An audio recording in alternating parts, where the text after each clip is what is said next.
اللہ الرحمن الرحیم۔ سوال ہے کہ نجاشی سے گفتگو کتنے کی؟ جب ہجرت کر کے حبشہ گئے تو حبشہ کے بادشاہ سے بات اور گفتگو کس نے کی؟ سوال ہے کہ نجاشی سے کس نے گفتگو کی؟ جواب ہے کہ حضرت جعفر رضی اللہ تعالیٰ عنہ نے۔ سوال و گفتگو کیا تھی، مختصر طور پر بتاؤ۔ جواب ہے کہ شاہ حبشہ نے کہا اپنا مذہب اور صحیح واقعات بتاؤ۔ اس وقت جعفر آگے بڑھے اور فرمایا، شاہ، گمراہی اور جہالت کا ایک دور تھا، ہم اس میں پھنسے ہوئے تھے۔ مٹی اور پتھر کے بے بس حرکت و بتوں کی پوجا کرتے تھے، بے حس و حرکت بتوں کی پوجا کرتے تھے۔ حرام اور مردار ہماری خوراک تھی۔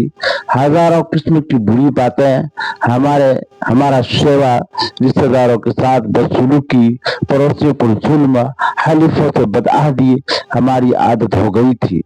ہمارا طاقتور کمزور کو کھایا جاتا تھا۔ خدا کی شان کہ اس نے ہماری اصلاح کے لیے ایک سچا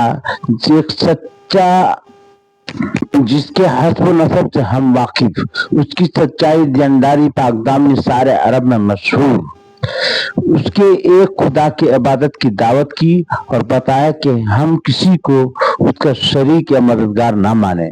مٹی اور پتھر کی ان گڑھی ہوئی مورتیوں کے سامنے سے گردن کھینچ لیں جن کے قدموں میں ہمارے سر مارے پھرتے تھے، اور حکم فرمایا کہ سچ بولو، عزیز و رشتہ داروں سے اچھا برتاؤ کرو، پڑوسیوں پر احسان کرو، حرام سے بچو، بے گناہوں کے قتل خون سے ہاتھ روکو، بری باتوں سے نفرت کرو، جھوٹی باتوں پر لعنت بھیجو، یتیم کا مال ہرگز مت کھاؤ، نماز پڑھو، روزہ رکھو، حج اور زکوٰۃ ادا کرو۔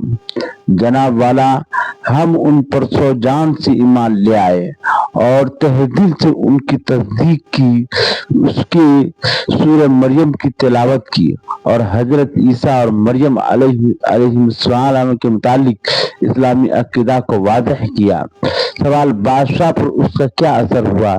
جواب ہے کہ اس سچی اور طے بھری تقریر کو سن کر وہ خود بھی ایمان لے آیا اور مسلمانوں کو قریش کے حوالے کرنے سے انکار کر دیا۔ ہے کہ اس قدر جلد کیوں واپس آئے؟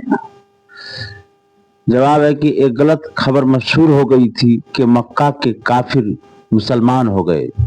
سوال، واپسی پر مکہ کے کافروں نے ان کے ساتھ کیا سلوک کیا؟ جواب، وہی ظلم و ستم، جبر و قہر۔ سوال ہے کہ یہ لوگ حبشہ سے کتنے عرصہ بعد لوٹے؟ جواب ہے کہ 2 یا 3 ماہ بعد۔ خلاصہ، قریش کے ظلم سے تنگ آ کر کچھ لوگوں کو مکہ چھوڑ دینے کی اجازت دی گئی۔ پہلی مرتبہ 15 یا 16 آدمی مکہ چھوڑ کر حبشہ گئے۔ حضرت جعفر یا حضرت عثمان غنی رضی اللہ تعالیٰ عنہ ان کے سردار تھے۔ قریش نے ان کا تعاقب کیا، 2 آدمی کو تحفہ تحائف دے کر حبشہ کے بادشاہ کے پاس بھیجا کہ مسلمانوں کو ان کے حوالے کر دے۔ بادشاہ نے مسلمانوں سے واقعات پوچھے جن کو سن کر وہ خود ایمان لے آیا اور ان کے حوالے کرنے سے انکار کر دیا۔ ایک غلط خبر کی بنا پر 3 ماہ بعد یہ لوگ